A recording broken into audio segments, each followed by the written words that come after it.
നമസ്കാരം. നോക്കാം ഈ മണിക്കൂറിലെ പ്രധാന വാർത്തകൾ. FCRA ബില്ലിനും BJPക്കുമെതിരെ ദീപിക മുഖപത്രം. PC ജോർജിനും മകനും വിമർശനം. തീവ്രവാദത്തിനെതിരായ നീക്കങ്ങൾക്കുള്ള പിന്തുണ എന്തക്രമത്തിനുമുള്ള ബ്ലാങ്ക് ചെക്ക് അല്ല എന്ന് മുഖപ്രസംഗം. ഭീഷണിയുമായി വരുന്ന പ്രാദേശിക രാഷ്ട്രീയ കവലച്ചട്ടമ്പികളും അത് മറക്കരുതെന്ന വിമർശനം. കവലച്ചട്ടമ്പി എന്ന് ഉദ്ദേശിച്ചത് ഫാരിസ് അബൂബക്കറിന്റെ വാപ്പയായിരിക്കുമെന്ന് PC ജോർജ്. ക്രിസ്ത്യാനികളുടെ മുഖപത്രം എന്ന ലേബലിൽ BJP വിമർശിക്കേണ്ട എന്ന് ഷോൺ ജോർജ്. ഭീഷണിപ്പെടുത്തിയാൽ നേരിടുമെന്ന് VD സതീശൻ.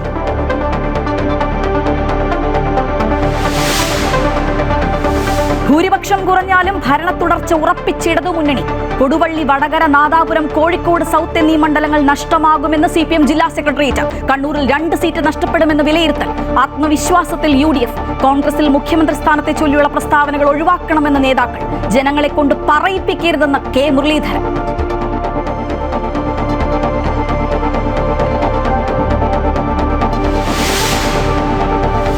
കുംഭമേളയിലെ വൈറൽ താരത്തിന്റെ വിവാഹവുമായി ബന്ധപ്പെട്ട വിവാദത്തിൽ പ്രതിരോധത്തിലായി CPM. Madhya Pradesh police POCSO case register ചെയ്തതോടെ കേരളത്തിലെ പാർട്ടി നേതൃത്വവും വെട്ടി. രക്തഹാരവും പൂച്ചെണ്ടും നൽകി സ്വീകരിച്ചത് MV ഗോവിന്ദൻ, V ശിവൻകുട്ടി ഉൾപ്പെടെയുള്ള CPM നേതാക്കൾ. നേതാക്കൾക്ക് സ്വയം വിമർശനം നടത്തേണ്ട ഒന്നും സംഭവിച്ചിട്ടില്ലെന്ന MA ബേബി. CPM നേതാക്കൾക്കെതിരെ BJPയും രംഗത്ത്. ബംഗാളിൽ തെരഞ്ഞെടുപ്പ് പോരാട്ടം ശക്തമാക്കി മുന്നണികൾ. തൃണമൂലിന്റെ ജംഗിൾ രാജ് ഭരണം അവസാനിപ്പിക്കുമെന്ന് പ്രധാനമന്ത്രി നരേന്ദ്രമോദി. അഴിമതിക്കാരെ പുറത്താക്കുമെന്നും തെരഞ്ഞെടുപ്പ് റാലിയിൽ പ്രധാനമന്ത്രി. SIR BJPയെ ഭരണത്തിലെത്തിക്കാനുള്ള നീക്കമെന്നും ബംഗാൾ കീഴടങ്ങില്ലെന്നും മമതാ ബാനർജി. ഇറാൻ US സമാധാന ചർച്ചകൾക്കായി വൈസ് പ്രസിഡന്റ് JD വാൻസ് ഉൾപ്പെട്ട സംഘം പാകിസ്ഥാനിൽ. ചർച്ചകൾ ട്രംപിന്റെ കൃത്യമായ നിർദ്ദേശങ്ങളുടെ ചുവട് പിടിച്ചെന്ന് വാൻസ്. വെടിനിർത്തലിനായി ഇസ്രായേൽ ലെബനൻ ചർച്ച ചൊവ്വാഴ്ച വാഷിംഗ്ടണിൽ. ഹിസ്ബുള്ള ഭീകരരുമായുള്ള വെടിനിർത്തൽ അജണ്ടയിലില്ലെന്ന് ഇസ്രായേൽ. ചന്ദ്രനെ ചുറ്റിയ ചരിത്ര സംഘം ഭൂമിയിൽ. 10 ദിവസത്തെ ദൗത്യത്തിന് ശേഷം ആർട്ടിമിസ് 2 പുലർച്ചെ 5:37 ശാന്തസമുദ്രത്തിൽ സ്പ്ലാഷ് ഡൗൺ ചെയ്തു. പേടകത്തിൽ നിന്ന് യാത്രികരെ എയർലിഫ്റ്റ് ചെയ്തു. 4 പേരും സുരക്ഷിതർ.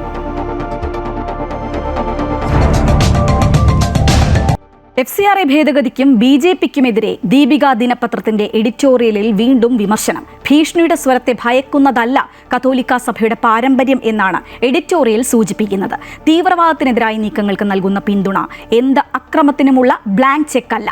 ഭീഷണിയുമായി വരുന്ന കേരളത്തിലെ പ്രാദേശിക രാഷ്ട്രീയ കവലച്ചട്ടമ്പികളും അത് മറക്കരുതെന്നും എഡിറ്റോറിയൽ വിമർശിക്കുന്നു. ഇന്നലെ ബിഷപ്പുമാർക്കും ദീപിക ദിനപത്രത്തിനുമെതിരെ PC ജോർജ് നടത്തിയ വിമർശനങ്ങൾക്ക് പിന്നാലെയാണ് ഇന്ന് എഡിറ്റോറിയലിലെ രൂക്ഷ വിമർശനം. കാത്തോലിക്ക സഭയെ വരുതിയിൽ നിർത്താനുള്ള അമേരിക്കയുടെ നീക്കത്തിനെതിരെ വിശുദ്ധ വാരത്തിൽ മാർപ്പാപ്പ ശക്തമായി പ്രതികരിച്ചതിനെ പരാമർശിച്ചുകൊണ്ടാണ് FCRA വിഷയത്തിൽ BJPക്കെതിരെ ദീപിക എഡിറ്റോറിയൽ രൂക്ഷ വിമർശനം ഉന്നയിച്ചിരിക്കുന്നത്. യുദ്ധക്കൊതിയന്മാരുടെ പ്രാർത്ഥന ദൈവം കേൾക്കില്ലെന്ന് മാത്രമല്ല, നിങ്ങളുടെ കൈകൾ രക്തം പുരണ്ടതാണെന്ന് അവൻ പറയുകയും ചെയ്യും. ഇതാണ് ഏകാധിപതികൾക്കും ജനാധിപത്യ പ്രച്ഛന്നവേഷക്കാരായ ഏകാധിപതികൾക്കുമുള്ള കത്തോലിക്ക സഭയുടെ മറുപടി. ആഗോള തീവ്രവാദത്തിനും ഏകാധിപത്യങ്ങൾക്കും എതിരായ നീക്കങ്ങളെ പിന്തുണയ്ക്കുന്നത് ഭീഷണിപ്പെടുത്താൻ ശ്രമിക്കുന്ന കേരളത്തിലെ പ്രാദേശിക രാഷ്ട്രീയ കവലച്ചട്ടമ്പികളും മറക്കരുതെന്നും എഡിറ്റോറിയൽ പറയുന്നു. 2ാം ലോക മഹായുദ്ധകാലത്തെ കമ്മ്യൂണിസ്റ്റ് ഏകാധിപത്യത്തിനെതിരെ മാർപ്പാപ്പ എടുത്ത ധീരമായ നിലപാടിനെയും എഡിറ്റോറിയൽ പരാമർശിക്കുന്നു.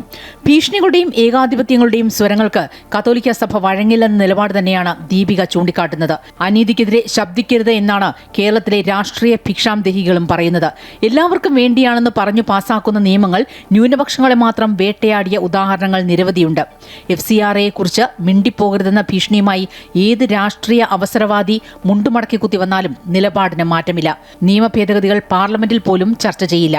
ഞങ്ങളത് നടപ്പാക്കും, നിങ്ങളാരാ ചോദിക്കാൻ, ഭരണകൂടത്തിന്റെ മര്യാദയ്ക്ക് നിങ്ങളെയൊക്കെ ചുമക്കുന്നു എന്നേയുള്ളൂ തുടങ്ങി PC ജോർജിന്റെ പല സമയങ്ങളിലെ പരാമർശങ്ങളെയും പ്രസ്താവനകളെയും എഡിറ്റോറിയലിൽ പരോക്ഷമായി വിമർശിച്ചിട്ടുണ്ട്. ഭീഷണികളിൽ നിശബ്ദരാകില്ല. കായികശേഷിയോ അംഗബലമോ അല്ല സഭയുടെ കരുത്ത്. അധികാരമുഷ്കിൽ മനുഷ്യത്വത്തിന്റെ കഴുത്തുഞ്ഞെരിക്കാൻ ശ്രമിച്ച നിരവധി പ്രേതങ്ങൾ ചരിത്രത്തിലുടനീളം ആട്ടും തുപ്പുമേറ്റ് കിടപ്പുണ്ട് എന്നും എഡിറ്റോറിയൽ ഓർമ്മിപ്പിക്കുന്നു. ദീപിക ദിനപത്രത്തിനും കാത്തോലിക്ക സഭയിലെ ബിഷപ്പുമാർക്കുമെതിരെ BJP നേതാവ് PC ജോർജ് ഇന്നലെ നടത്തിയ വിമർശനങ്ങൾക്ക് പിന്നാലെയാണ് ദീപിക മുഖപ്രസംഗത്തിലെ വിമർശനം. ഏതായാലും FCRA അടക്കം ന്യൂനപക്ഷങ്ങളെ ബാധിക്കുന്ന വിഷയങ്ങളിൽ ഭീഷണിയുടെ സ്വരങ്ങൾക്ക് വഴങ്ങില്ലെന്ന സഭയുടെ നിലപാട് തുറന്നെഴുതിയിരിക്കുകയാണ് ദീപിക മുഖപ്രസംഗത്തിൽ. അമൃത ന്യൂസ്, കോട്ടയം. ദീപിക കോൺഗ്രസിന് വേണ്ടി വിടുപണി ചെയ്യുന്നുവെന്ന് ആവർത്തിച്ച ഷോൺ ജോർജ്. കഴിഞ്ഞ 6 മാസമായി വീക്ഷണവും ദീപികയും ചെയ്യുന്നത് ഒരേ പണിയാണ്. ക്രിസ്ത്യാനികളുടെ മുഖപത്രം എന്ന ലേബലിൽ BJP വിമർശിക്കേണ്ട എന്നാണ് ചൂണ്ടിക്കാട്ടിയത്. ദീപികയെ നിയന്ത്രിക്കണമെന്ന് സഭാ നേതൃത്വത്തോട് ആവശ്യപ്പെട്ടിട്ടുണ്ടെന്നും ഷോൺ പറഞ്ഞു. വീക്ഷണത്തിൽ വരുന്ന ഒരു എഡിറ്റോറിയലിന് ഞാൻ മറുപടി വേണ്ട കാര്യമില്ലാത്ത പോലെ തന്നെയാണ് കഴിഞ്ഞ 2 മാസക്കാലം 6 മാസക്കാലമായി വീക്ഷണവും ദീപികയും ചെയ്യുന്ന ജോലി ഒന്നാണ്. അപ്പോൾ അത് സ്വാഭാവികമായിട്ട് അവർ വിമർശിക്കണം, കുഴപ്പമില്ല. പക്ഷേ അതിന് ക്രിസ്ത്യാനിയുടെ കെയർ ഓഫിൽ വിമർശിക്കേണ്ട. ക്രൈസ്തവ മുഖപത്രം എന്ന നിലയിൽ ആ വിമർശനത്തെ കാണാൻ ഞങ്ങൾ ആഗ്രഹിക്കുന്നില്ല. കാരണം കോൺഗ്രസിന് വേണ്ടി വിടുപണി ചെയ്യുകയാണ്. അതുകൊണ്ട് അതിനെ അങ്ങനെ കാണാൻ ഞാൻ ആഗ്രഹിക്കുന്നില്ല. സഭാ നേതൃത്വത്തെ ഔദ്യോഗികമായി ദീപികയിൽ നടക്കുന്ന ഇത്തരം പ്രവർത്തനങ്ങളെ നിയന്ത്രിക്കേണ്ട സാഹചര്യമുണ്ടോ എന്ന് സഭാ നേതൃത്വത്തെ അറിയിച്ചിട്ടുണ്ട്. പരാതിയായി തന്നെ ഞാനത് എഴുതി കൊടുക്കും. ഫാരിസ് അബൂബക്കറിന്റെ പത്രത്തെക്കുറിച്ച് ഒന്നും പറയാനില്ല എന്ന് PC ജോർജ്.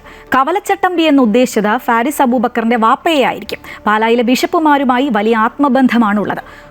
2-3 ബിഷപ്പുമാർ മാത്രമാണ് പ്രശ്നക്കാർ. പറയാനുള്ളത് ഇനിയും പറയുമെന്നും PC ജോർജ് അറിയിച്ചു.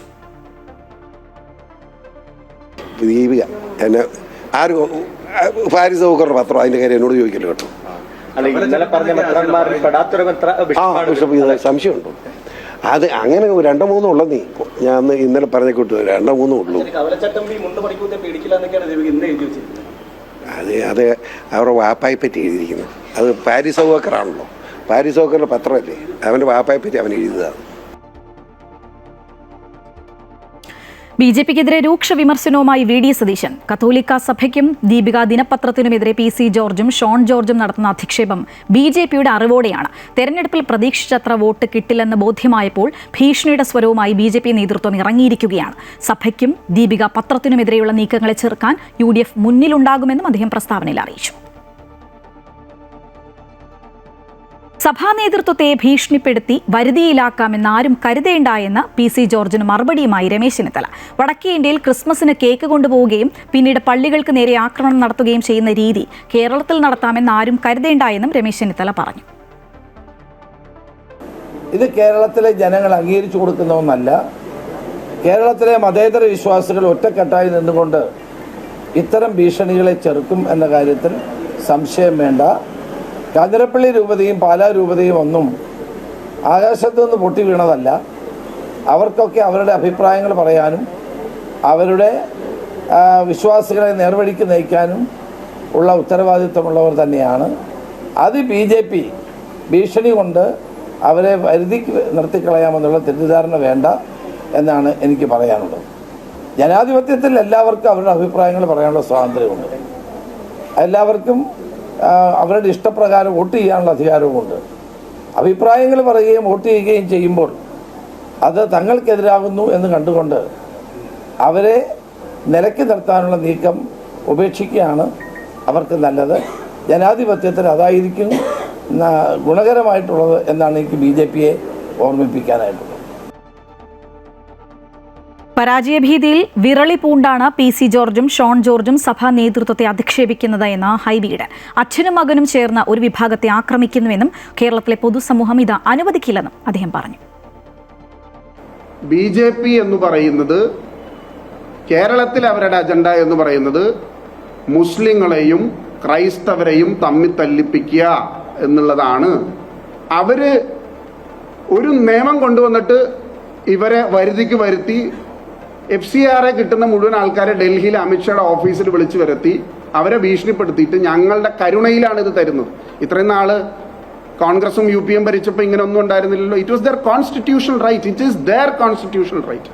അവരുടെ മൗലികമായ അവകാശമല്ലേ. അപ്പം അത് ഇങ്ങനെ ഭീഷണിപ്പെടുത്തി ഞങ്ങൾ EDയെ കൊണ്ടുവരും, CBIയെ കൊണ്ടുവരും, ഇൻവെസ്റ്ററെ വേട്ടയാടും, അതൊന്നും നടക്കില്ല. അതൊക്കെ കയ്യിൽ വെച്ചാൽ മതി. ഉയർന്ന പോളിംഗ് ശതമാനം UDFന് ഏറെ പ്രതീക്ഷ നൽകുന്നു എന്ന K മുരളീധരൻ. വട്ടിയൂർക്കാവിൽ 5000-നും 10,000-നും ഇടയിൽ ഭൂരിപക്ഷത്തിൽ UDF വിജയിക്കും.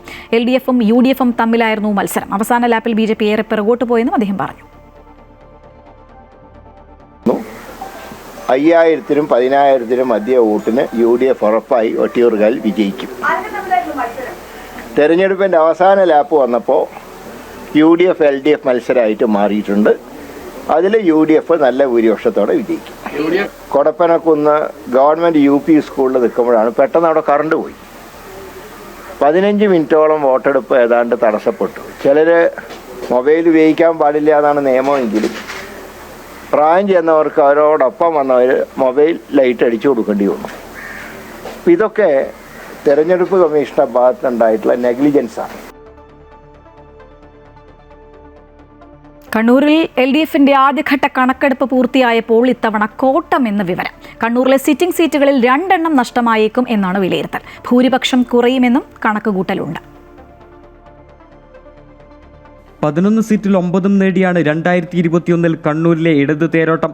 CPM വിമതർ അഗ്നിപരീക്ഷ ഉയർത്തിയ പയ്യന്നൂരും തളിപ്പുറവും വിജയിക്കുമെന്നതാണ് CPMന്റെ കണക്കുകൂട്ടൽ. എന്നാൽ ഭൂരിപക്ഷം കുറയും.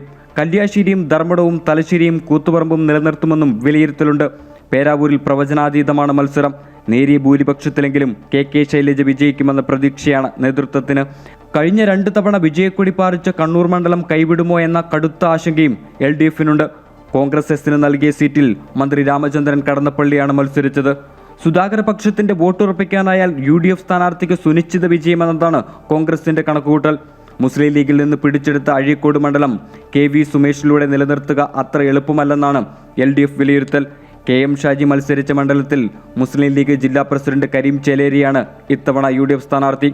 രക്തസാക്ഷി ഫണ്ട് തട്ടിപ്പ്, PK ശമലയുടെ സ്ഥാനാർത്ഥിത്വം തുടങ്ങിയവ അണികൾക്കിടയിൽ പോലും സംശയാസ്പദ ചർച്ചകൾക്കിടയാക്കിയെന്നതാണ് നേതൃത്വത്തിന്റെ വിലയിരുത്തൽ. അമൃത ന്യൂസ്, കണ്ണൂർ. വോട്ടെടുപ്പിന് ശേഷം പാലായിലെ സ്ഥാനാർത്ഥികളും വോട്ടുകൾ കൂട്ടുകയും കിഴിക്കുകയും ചെയ്യുന്ന തിരക്കിലാണ്. പക്ഷേ പാലായിലെ വാക്പോരാട്ടങ്ങൾ ഇനിയും അവസാനിച്ചിട്ടില്ല. എതിർ സ്ഥാനാർത്ഥികളിൽ നിന്നും മുന്നണികളിൽ നിന്നും നേരിട്ട വ്യക്തിപരമായ ആക്രമണങ്ങൾ വേദനിപ്പിച്ചു എന്നാണ് 3 മുന്നണികളുടെയും സ്ഥാനാർത്ഥികൾ പറയുന്നത്. പാലായിൽ തിരഞ്ഞെടുപ്പിന്റെ വലിയ കോലാഹലങ്ങളെല്ലാം വോട്ടിംഗ് യന്ത്രത്തിനൊപ്പം പെട്ടിയിലായി. എന്നാൽ വ്യക്തിപരമായ ആക്രമണങ്ങളുടെ കനലുകൾ കെട്ടടങ്ങിയിട്ടില്ല. 3 പ്രമുഖ മുന്നണികളുടെ സ്ഥാനാർത്ഥികൾക്കും പറയാനുണ്ട് തങ്ങൾ നേരിട്ട വ്യക്തിപരമായ ആക്രമണങ്ങളുടെ കഥകൾ. KM മാണിയുടെ ഓർമ്മദിനത്തിൽ നടക്കുന്ന തിരഞ്ഞെടുപ്പ് എന്ന ഓർമ്മപ്പെടുത്തലാണ് ജോസ് കെ മാണിക്ക് നേരെ ഏറ്റവും വലിയ ആക്രമണത്തിന് വഴിവെച്ചത്. നോക്കിയാൽ അറിയാം, ഞാൻ ഇന്നലെ കൃത്യമായിട്ട് ഇവിടെ ചോദിച്ചാൽ പറയും. അതിനകത്ത് രാവിലെ 5:30 മണിക്ക് എനിക്കെതിരെ തുടങ്ങി. അവർ അനുസ്മരണത്തിൻ്റെ ഒരു പോസ്റ്റ് ഇട്ടപ്പം അപ്പോൾ രാവിലെ 5:30 മണിക്ക് ചവറ് പോലെ 100-300 പോസ്റ്റിങ് വന്നു. അപ്പോൾ അതിൻ്റെ പിന്നിൽ ആരാന്ന് നിങ്ങളുടെ അടുത്തൊന്ന് പരിശോധിച്ച് നോക്കണം. കൊട്ടിക്കലാശത്തിൽ ട്രെയിനിന് മുകളിൽ കയറിയ ഷോൺ ജോർജ് പാലാ കുരിശുപള്ളിയിലെ മാതാവിനേക്കാൾ മുകളിലെത്താൻ ശ്രമിച്ചു എന്നതായിരുന്നു ആരോപണം. എന്തിന് കുരിശുപള്ളിയുടെ മുകളിൽ കയറ്റി കൊടി കെട്ടിയെന്ന് പറയാൻ പ്രത്യേകത പറഞ്ഞു. 30 അടി പൊക്കമുള്ള ക്രെയിനിൽ 150 അടി പൊക്കമുള്ള കുരിശുപള്ളിയുടെ മുകളിൽ കൊടി കെട്ടിയെന്ന് പറഞ്ഞാൽ താഴെ നിന്ന് ഫോട്ടോ എടുപ്പിച്ച് അതുവരെ വൃത്തിക്കാണ്. 100% അത് പ്രചരിപ്പിച്ച ഓരോരുത്തരും മര്യാദയ്ക്ക് വീട്ടിൽ കിടന്നുറങ്ങിയല്ല. തനിക്കെതിരെ തുടർച്ചയായ ആക്രമണങ്ങൾ ഉണ്ടായി. സഹിക്കെട്ടപ്പോൾ ചില ആക്രമണങ്ങൾ തിരിച്ചും നടത്തിയെന്ന് മാനസികാപ്പനും വ്യക്തമാക്കി. ജോസ് കമാൻഡ് ഭാഗത്ത് തന്നെ BJP എന്നെ ഒന്നും ആക്രമിച്ചിട്ടില്ല, ഞാനും അങ്ങോട്ട് ആക്രമിച്ചിട്ടില്ല. പിന്നെ അളമുട്ടിയാൽ ചേരയും കടിക്കുമെന്ന് പറഞ്ഞാൽ ചില കടി ഞാനും കൊടുത്തിട്ടുണ്ട്. 16,000 മുകളിൽ വോട്ടിന്റെ ഭൂരിപക്ഷമാണ് മാനസികാപ്പൻ അവകാശപ്പെടുന്നത്. 18,000 വോട്ടിന് മുകളിൽ ഭൂരിപക്ഷം ഷോൺ ജോർജും 15,000 മുകളിൽ ഭൂരിപക്ഷം ജോസ് കെ മാണിയും അവകാശപ്പെടുന്നു. കണക്കുകൂട്ടലുകളും കിഴിക്കലുകളും തുടരുമ്പോൾ ഫലം ഇപ്പോഴും പ്രവചനാതീതം തന്നെയാണ്. അമൃത ന്യൂസ്, കോട്ടയം. കോഴിക്കോട് 4 സീറ്റ് നഷ്ടപ്പെടുമെന്ന് CPM ജില്ലാ സെക്രട്ടേറിയറ്റ് വിലയിരുത്തൽ. കൊടുവള്ളി, വടകര, നാദാപുരം, കോഴിക്കോട് സൗത്ത് എന്നീ മണ്ഡലങ്ങൾ നഷ്ടമാകുമെന്നാണ് CPM ജില്ലാ സെക്രട്ടേറിയറ്റിന്റെ വിലയിരുത്തൽ. കഴിഞ്ഞ തവണ 2 സീറ്റുകളാണ് ജില്ലയിൽ CPMന് നഷ്ടമായത്. കോഴിക്കോട് ജില്ലയിൽ ആകെ 13 നിയമസഭാ മണ്ഡലങ്ങൾ ഉള്ളതിൽ കഴിഞ്ഞ തവണ 11 എണ്ണത്തിൽ വിജയിക്കാൻ LDFനായിട്ടുണ്ട്. വടകരയും കൊടുവള്ളിയും മാത്രമാണ് നഷ്ടമായത്. കോൺഗ്രസിന് കൈപ്പത്തി ചിഹ്നത്തിൽ ഒരു സ്ഥാനാർത്ഥിയെ പോലും മത്സരിപ്പിച്ച് വിജയിപ്പിക്കാനാകാത്തതും ക്ഷീണമായിരുന്നു. എന്നാൽ കോൺഗ്രസ് തിരിച്ചുവരവിന്റെ പാതയിലാണെന്ന യാഥാർത്ഥ്യ ബോധത്തോടു കൂടിയുള്ളതാണ് CPIM ജില്ലാ സെക്രട്ടേറിയറ്റിന്റെ വിലയിരുത്തൽ. നേരത്തെ നഷ്ടമായ കോഴിക്കോട്, കൊടുവള്ളി കൂടാതെ വർഷങ്ങളായി LDF വിജയിച്ചു വരുന്ന നാദാപുരം നഷ്ടപ്പെടും. CPIയുടെ വസന്തത്തിനെതിരെ കരുത്തനായ സ്ഥാനാർത്ഥിയായിരുന്നു KM അഭിജിത്ത് എന്നാണ് വിലയിരുത്തൽ. P വസന്തത്തെ സ്ഥാനാർത്ഥിയാക്കിയ സമയത്തെ CPIയിലെ ആഭ്യന്തര കലഹങ്ങളും തിരിച്ചടിയായി എന്ന് കണക്കുകൂട്ടുന്നു. കോഴിക്കോട് സൗത്ത് മണ്ഡലമാണ് നഷ്ടപ്പെടുന്ന മറ്റൊരു മണ്ഡലമായി CPIM വിലയിരുത്തുന്നത്. നിലവിലെ സിറ്റിംഗ് MLA അഹമ്മദ് ദേവർകോവിൽ പരാജയപ്പെടും. UDFന്റെ സ്ഥാനാർത്ഥിയായി ഫൈസൽ ബാബു എത്തിയതോടെ മത്സരം കടുത്തു. BJPയുടെ സ്ഥാനാർത്ഥി T രനീഷ് കരുത്തനായതിനാൽ ന്യൂനപക്ഷ വോട്ടുകളുടെ ഏകീകരണം UDF-നെയാണ് പിന്തുണയ്ക്കുക എന്നും CPIM ജില്ലാ സെക്രട്ടേറിയറ്റ് കണക്കുകൂട്ടുന്നു. ബാലുശ്ശേരി, കുറ്റ്യാടി, പേരാമ്പ്ര, കുന്നമംഗലം ഇങ്ങനെ ജില്ലയിലെ പല മണ്ഡലങ്ങളിലും ശക്തമായ പോരാട്ടമാണ് നടന്നത്. വിവിധ മണ്ഡലം കമ്മിറ്റികൾ നൽകിയ കണക്കുകൾ ഉൾപ്പെടെ വെച്ചാണ് CPM-ന്റെ വിലയിരുത്തൽ. MM Ragesh, Amrita news, Kozhikode. സംസ്ഥാനത്ത് ഭരണ തുടർച്ച ഉറപ്പിച്ച് ഇടതുമുന്നണി കാത്തിരിക്കുമ്പോൾ CPM-CPI നേതൃയോഗങ്ങൾക്ക് തുടക്കമായിരിക്കുകയാണ്. CPI സംസ്ഥാന എക്സിക്യൂട്ടീവ് ആരംഭിച്ചു. CPM സംസ്ഥാന സെക്രട്ടേറിയറ്റ് നാളെ ചേരും. ഭൂരിപക്ഷം കുറഞ്ഞാലും ഭരണത്തിൽ വരുമെന്ന കണക്കുകൂട്ടലിൽ ഉറച്ചു നിൽക്കുകയാണ് നേതാക്കൾ. സിറ്റിംഗ് മണ്ഡലങ്ങൾ കൈവിടില്ല എന്ന ആത്മവിശ്വാസത്തിൽ തന്നെയാണ് ഇടതുമുന്നണി. 10 വർഷത്തെ വികസന നേട്ടങ്ങൾ ജനങ്ങളിലേക്ക് എത്തിക്കാൻ കഴിഞ്ഞുവെന്നും മറിച്ചുള്ള പ്രചരണങ്ങൾ തികച്ചും രാഷ്ട്രീയ ആരോപണങ്ങൾ മാത്രമാണെന്നും നേതൃത്വം വിലയിരുത്തുന്നു. മേഖല തിരിച്ചുള്ള പോളിംഗ് ശതമാനത്തിന്റെ അടിസ്ഥാനത്തിൽ നഷ്ടപ്പെടാൻ സാധ്യതയുള്ള മണ്ഡലങ്ങളുടെയും തിരിച്ചു പിടിക്കാൻ കഴിയുന്ന മണ്ഡലങ്ങളുടെയും കണക്കെടുക്കും. സർക്കാരിനെതിരായ പ്രചാരണങ്ങൾ പ്രതിരോധിക്കാൻ കഴിഞ്ഞുവെന്ന് തന്നെയാണ് നേതൃത്വം വിലയിരുത്തുന്നത്. കോൺഗ്രസിൽ നടക്കുന്ന മുഖ്യമന്ത്രി ചർച്ചകൾക്കെതിരെ K. മുരളീധരൻ, മുഖ്യമന്ത്രി ചർച്ച ശരിയല്ല. മുഖ്യമന്ത്രി ചർച്ചയിലേക്ക് അനാവശ്യമായി പോയി ജനങ്ങളെ കൊണ്ട് പറയിപ്പിക്കരുത്. മുഖ്യമന്ത്രിയെ തിരഞ്ഞെടുക്കാൻ ഹൈക്കമാൻഡിന് ചില മാനദണ്ഡങ്ങളുണ്ട്. അതിനു മുൻപ് പരസ്യ പ്രസ്താവനകൾ പാടില്ല എന്നും K. മുരളീധരൻ മുന്നറിയിപ്പ് നൽകി. കോൺഗ്രസ് അതിലേക്ക് കടന്നിട്ടില്ല. അതിനൊക്കെ ഞങ്ങൾക്ക് ചില സംവിധാനങ്ങളുണ്ട്. 4-ാം തീയതി കഴിഞ്ഞാൽ ഹൈക്കമാൻഡ് തീരുമാനമെടുക്കും. അതൊക്കെ കോൺഗ്രസ് പാർട്ടി എടുക്കേണ്ട തീരുമാനമാണ്. അവരുടെ ഞാൻ ഏകോപക്ഷമായിട്ടുള്ള അഭിപ്രായങ്ങൾ ആരും പറയുന്നത് ശരിയല്ല എന്നുള്ള അഭിപ്രായക്കാരനാണ് ഞാൻ. മാത്രമല്ല അങ്ങനെ ചർച്ചയിലേക്ക് പോകുന്നതിന് ശരിയല്ല. ജനം എന്ത് പറയും? ഇവരെ ഞങ്ങൾ വിശ്വസിച്ച് ജയിപ്പിച്ചിട്ട് ഇതാ തുടങ്ങി എന്ന് പറയുന്ന ഒരവസ്ഥ ആരും ഉണ്ടാക്കരുത്. അത്രേ പറയുന്നു. തീർച്ചയായിട്ടും അങ്ങനെ പറയിക്കാൻ പാടില്ല. ആരാണ് എക്സോർവേ അതെനിക്കും ബാധകം. കോഴിക്കോട് സർക്കാർ ജീവനക്കാരുടെ തപാൽ വോട്ടിന്റെ കാര്യത്തിൽ അവ്യക്തതയുണ്ട് എന്ന പരാതി. 19,000 പോസ്റ്റൽ വോട്ടുള്ള ജില്ലയിൽ 18,368 പേർ മാത്രമാണ് വോട്ട് ചെയ്തതെന്നും സ്ലിപ്പ് നൽകിയവർക്ക് പോലും വോട്ട് ചെയ്യാനായില്ല എന്നും UDF നേതാവ് MA റസാഖ് പറഞ്ഞു. കുന്നമംഗലം നിയോജകമണ്ഡലത്തിലെ പല വോട്ടർമാരെയും കണ്ടപ്പോൾ പോസ്റ്റൽ വോട്ട് ചെയ്യാൻ സാധിക്കാതെ പോയ ഒട്ടനവധി ആളുകൾ കാണുകയില്ല. കോഴിക്കോട് ജില്ലാ കളക്ടറേറ്റിൽ ബന്ധപ്പെട്ടപ്പോൾ വ്യക്തമായൊരു കണക്ക് നിയോജകമണ്ഡലം തിരിച്ചൊന്നും കിട്ടിയിട്ടില്ല. ഒരു അവ്യക്തത ഇതുമായി ബന്ധപ്പെട്ടുണ്ട് എന്നതുകൊണ്ടാണ് മീഡിയയിലൂടെ ഇക്കാര്യം ഞാൻ ശ്രദ്ധയിൽ കൊണ്ടുവരുന്നത്. ഇതൊരു ഗൗരവമുള്ള വിഷയമാണ്. കാരണം ഇലക്ഷൻ കമ്മീഷൻ അതിൽ എന്താണ് പറഞ്ഞിരിക്കുന്നത് എന്നതിനെ സംബന്ധിച്ച് കൃത്യമായ ഗൈഡ് ലൈൻ ഉണ്ടാകുമല്ലോ. അതുപോലും നമ്മളോട് വ്യക്തമായി അവർ പറഞ്ഞിട്ടില്ല. NGO അസോസിയേഷൻ്റെ ആളുകൾ അവിടെ ചെന്നപ്പോൾ പരാതി നൽകാനാണ് പറഞ്ഞത്. ആ പരാതി അവിടെ കൊടുത്തിട്ടുണ്ട്. ഇതാണ് പ്രധാനമായിട്ടുള്ള വിഷയം. കമ്മ്യൂണിസ്റ്റ് പാർട്ടിക്ക് പോലും പിണറായി സർക്കാരിനെ ഉൾക്കൊള്ളാൻ കഴിയുന്നില്ല എന്ന് കോൺഗ്രസ് നേതാവ് VM സുധീരൻ. കമ്മ്യൂണിസം കൈവിട്ട് ക്യാപിറ്റലിസ്റ്റ് കാഴ്ചപ്പാടിലേക്ക് പോയി. ഇഷ്ടമില്ലാത്തവരെ അംഗീകരിക്കാത്ത രീതിയാണ് ഇപ്പോൾ CPM-കാർക്കെന്നും അദ്ദേഹം പറഞ്ഞു. ഈ പൊതുരംഗത്ത് നമുക്ക് ഇപ്പോൾ നഷ്ടപ്പെട്ടുകൊണ്ടിരിക്കുന്ന ഒരു പൊതുവികാരം എന്ന് പറയുന്നത് മുൻകാലങ്ങളിലുണ്ടായിരുന്ന ആ രാഷ്ട്രീയ ഔചിത്യം. നമ്മൾ പൊതുയോഗങ്ങളിൽ സംസാരിക്കുമ്പോഴും നിയമസഭയിൽ സംസാരിക്കുമ്പോഴും പാർലമെന്റിൽ സംസാരിക്കുമ്പോഴും സർവ്വതലത്തിലും ഇടപെടുമ്പോഴും ഒക്കെ നമ്മുടെ വാക്കുകൾ വളരെ ശ്രദ്ധിക്കുക എന്നുള്ളത് വളരെ പ്രധാനമാണ്. ആ രാഷ്ട്രീയ ഔചിത്യം പാലിക്കാൻ എല്ലാവരും ബാധ്യസ്ഥരാണ്. അതെല്ലാവർക്കും ബാധകമാണ് എന്നല്ലാതെ ഇതേക്കുറിച്ച് ഒരു പ്രത്യേകിച്ചൊരു അഭിപ്രായത്തിലേക്ക് ഞാൻ നീങ്ങുന്നില്ല. ഏതായാലും തെരഞ്ഞെടുപ്പ് രംഗത്ത് തങ്ങൾക്ക് ഇഷ്ടമില്ലാത്ത കാര്യങ്ങൾ പലതരത്തിലുണ്ടാവും. പല പ്രസ്ഥാനങ്ങളും പല വ്യക്തികളും പല നിലപാടുകൾ സ്വീകരിക്കും. അതൊക്കെ സഹിഷ്ണുതയോടെ ഉൾക്കൊള്ളുക എന്നല്ലാതെ സഹിഷ്ണുത ഒരു പ്രധാനപ്പെട്ട കാര്യമാണ്. അവിടെ വ്യക്തിപരമായ പരാമർശങ്ങളും രൂക്ഷമായ കടന്നാക്രമണം നടത്തുന്നതും ഒക്കെ ഒഴിവാക്കുന്നതാണ് എല്ലാവർക്കും നല്ലത്. KPCC പ്രസിഡന്റ് സണ്ണി ജോസഫിനെതിരെ മുൻ Kannur DCC general secretary Thomas Varghese അധികാരത്തിന്റെ ബലത്തിൽ അനധികൃത നിയമനങ്ങൾ നടത്തുന്നു. ക്രിസ്ത്യാനികൾ BJP-യിലേക്ക് പോകുന്നു എന്ന പ്രചരണം നടത്തിയാണ് KPCC പ്രസിഡന്റ് പദവിയിലെത്തിയത്. K. സുധാകരനെതിരെ കത്ത് നൽകിയത് സണ്ണി ജോസഫ് തന്നെയെന്നും അദ്ദേഹം ആരോപിച്ചു. KPCC പ്രസിഡന്റ് ഇഷ്ടക്കാർക്ക് മാത്രമാണ് സീറ്റ് നൽകുന്നത്.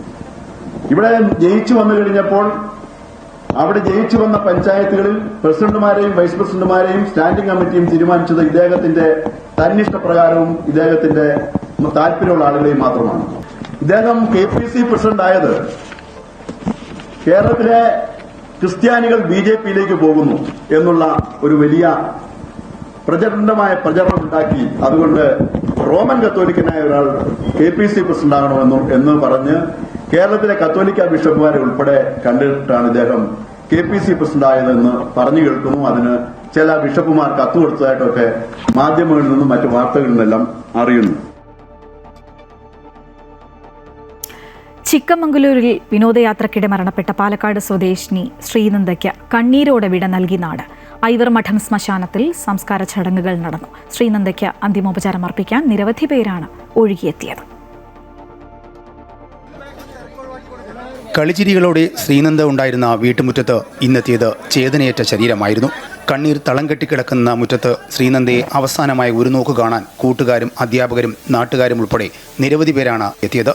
പഠനത്തിലും കായിക രംഗത്തും മികവ് പുലർത്തിയ മിടുക്കിയെ നഷ്ടമായ നടുക്കത്തിലാണ് നാട്ടുകാരും അധ്യാപകരും. എവിടെയെങ്കിലും പെട്ടുകൊണ്ട് നഷ്ടപ്പെട്ടു പോകേണ്ട ഒരു കുട്ടിയാണെന്ന് ഒരു 2 വർഷമായിട്ട് കായികാധ്യാപകയാണ് കുട്ടിയുടെ. അപ്പോൾ അങ്ങനെ നഷ്ടപ്പെട്ടു പോകേണ്ട കുട്ടിയാണെന്ന് തോന്നുന്നില്ല. കാരണം എല്ലാ തരത്തിലും വളരെ ആക്റ്റീവായിട്ട് വൈബ്രൻ്റായിട്ട് കായിക രംഗത്ത് കലാരംഗത്ത് പ്രവൃത്തി പരിചയമേളയിൽ കഴിഞ്ഞ വർഷം സംസ്ഥാന തലത്തിൽ മികച്ച പ്രവർത്തനമൊക്കെ കാഴ്ചവെച്ച മിടുക്കി കൊച്ചാണ്. അപ്പോൾ അവളതൊരു ആക്റ്റീവായിട്ട് തിരിച്ചു വരും എന്നുള്ളൊരു പ്രതീക്ഷ ഞങ്ങൾക്കുണ്ടായിരുന്നു, നാട്ടുകാർക്കുണ്ടായിരുന്നു, അധ്യാപകർക്കുണ്ടായിരുന്നു, വീട്ടുകാർക്കും ഉണ്ടായിരുന്നു. ഒരുപാട് സ്വപ്നങ്ങൾ ബാക്കി വെച്ചാണ് ആ 15-കാരി യാത്രയായത്. ഇന്നലെ ചിക്കമംഗളൂരിൽ പോസ്റ്റ്മോർട്ടം നടപടികൾ പൂർത്തിയാക്കിയ ശേഷമാണ് മൃതദേഹം പാലക്കാട് വീട്ടിലെത്തിച്ചത്. പൊതുദർശനത്തിന് ശേഷം ഐവർമഠം ശ്മശാനത്തിൽ ബന്ധുക്കളുടെയും നാട്ടുകാരുടെയും സാന്നിധ്യത്തിൽ സംസ്കാര ചടങ്ങുകൾ നടത്തി. ഏപ്രിൽ 4-നാണ് കടമ്പഴിപ്പുറത്തു നിന്ന് കർണാടകയിലേക്ക് അച്ഛനും അമ്മയും ഉൾപ്പെടെയുള്ള 40 പേരോടൊപ്പം ശ്രീനന്ദ യാത്ര പോയത്. ചൊവ്വാഴ്ചയാണ് ശ്രീനന്ദയെ കാണാതാകുന്നത്. ഉടൻ തന്നെ തിരച്ചിൽ ആരംഭിച്ചുവെങ്കിലും ദിവസങ്ങൾക്ക് ശേഷം മൃതദേഹം കണ്ടെത്തുകയായിരുന്നു. തലയുടെ വലതുഭാഗത്തേറ്റ ഗുരുതരമായ പരിക്കാണ് മരണകാരണമെന്നാണ് പ്രാഥമിക പോസ്റ്റ്മോർട്ടം റിപ്പോർട്ടിൽ ഉള്ളത്. ശരീരത്തിന്റെ വിവിധ ഭാഗങ്ങളിൽ പരിക്കുകളുണ്ട്. വീഴ്ചയുടെ ആഘാതത്തിൽ പലയിടത്തും അസ്ഥികൾ പൊട്ടിയിട്ടുണ്ട്. പ്രാഥമിക റിപ്പോർട്ട് അനുസരിച്ച് മരണത്തിൽ അസ്വാഭാവികത ഒന്നുമില്ല എന്നാണ് നിരീക്ഷണം. അമൃത ന്യൂസ്, പാലക്കാട്. ബംഗാളിന്റെ തെരഞ്ഞെടുപ്പ് ഗോതയിൽ പോരാട്ടം ശക്തമാകുന്നു. തൃണമൂലിന്റെ ജംഗിൾ രാജ് ഭരണം അവസാനിപ്പിക്കുമെന്ന് BJP പ്രതിജ്ഞയെടുത്തതായി പ്രധാനമന്ത്രി നരേന്ദ്രമോദി. അഴിമതിക്കാരെ പുറത്താക്കുമെന്നും സൗത്ത് ദിനാജ്പൂരിലെ തെരഞ്ഞെടുപ്പ് റാലിയിൽ പ്രധാനമന്ത്രി വ്യക്തമാക്കി. SIR BJP ഭരണത്തിലെത്തിക്കാനുള്ള നീക്കമാണെന്നും BJPക്ക് മുൻപിൽ ബംഗാൾ കീഴടങ്ങില്ലെന്നും മമതാ ബാനർജി പറഞ്ഞു. 2 ഘട്ടങ്ങളിലായി വോട്ടെടുപ്പ് നടക്കുന്ന പശ്ചിമ ബംഗാളിൽ പരസ്യ പ്രചാരണം കൊട്ടിക്കയറുകയാണ്. 15 വർഷം നീണ്ട തൃണമൂൽ ഭരണം അവസാനിപ്പിച്ച് ബംഗാൾ പിടിക്കാൻ സർവ്വസന്നാഹവുമായാണ് BJPയുടെ പോരാട്ടം. 2016 കേവലം 3 MLAമാർ മാത്രമുണ്ടായിരുന്ന സംസ്ഥാനത്ത് 2021 നിയമസഭാ തെരഞ്ഞെടുപ്പിൽ 77 മണ്ഡലങ്ങൾ വിജയിച്ച് പ്രതിപക്ഷമായി മാറിയതിന്റെ ആത്മവിശ്വാസം BJPക്കുണ്ട്. കേന്ദ്ര ആഭ്യന്തരമന്ത്രി അമിത്ഷാ സംസ്ഥാനത്ത് ക്യാമ്പ് ചെയ്താണ് പ്രചാരണ പ്രവർത്തനങ്ങൾ നിയന്ത്രിക്കുന്നത്. മമതാ ബാനർജിയുടെ ജംഗിൾ രാജ് ഭരണം അവസാനിപ്പിച്ച് ഭയത്തിന്റെ രാഷ്ട്രീയത്തെ ബംഗാളിൽ നിന്ന് പുറത്താക്കുമെന്നത് BJPയുടെ പ്രതിജ്ഞയാണെന്ന് സൗത്ത് ദിനാജ്പൂരിലെ തെരഞ്ഞെടുപ്പ് റാലിയിൽ പ്രധാനമന്ത്രി പറഞ്ഞു. അക്രമികളെയും അഴിമതിക്കാരെയും പുറത്താക്കും. നിറവേറ്റുമെന്ന് ഉറപ്പുള്ള വാഗ്ദാനങ്ങളാണ് BJP പ്രകടന പത്രികയിൽ നൽകിയതെന്നും പ്രധാനമന്ത്രി വ്യക്തമാക്കി. ഭാരതീയ ജനതാ പാർട്ടി ने जो संकल्प लिया है वो सिर्फ चुनावी वादा नहीं है, ये TMC के महाजंगल राज और सिंडिकेट राज के अंत का शंखनाद है. अब बंगाल में डर का नहीं, भय का नहीं, अब बंगाल में अवसर का युग आएगा. BJPയെയും കേന്ദ്ര സർക്കാരിനെയും കടന്നാക്രമിച്ചുകൊണ്ടാണ് മുഖ്യമന്ത്രി മമതാ ബാനർജിയുടെ പ്രചാരണ പരിപാടികൾ. SIR നടപടികൾ BJPയെ ഭരണത്തിലെത്തിക്കാനുള്ള അഴിമതിയാണെന്ന് മമത ആരോപിച്ചു. കേന്ദ്ര സർക്കാർ സംവിധാനങ്ങൾ ഉപയോഗിച്ച് സംസ്ഥാനത്തെ കീഴടക്കാനാണ് BJP ശ്രമിക്കുന്നതെന്നും തെരഞ്ഞെടുപ്പ് സമയത്തെ വനിതാ സംവരണ ബിൽ ജനങ്ങളുടെ കണ്ണിൽ പൊടിയിടാനാണെന്നും മമതാ ബാനർജി കുറ്റപ്പെടുത്തി. SIR is a big scam. It will be proved one day and we are waiting for that.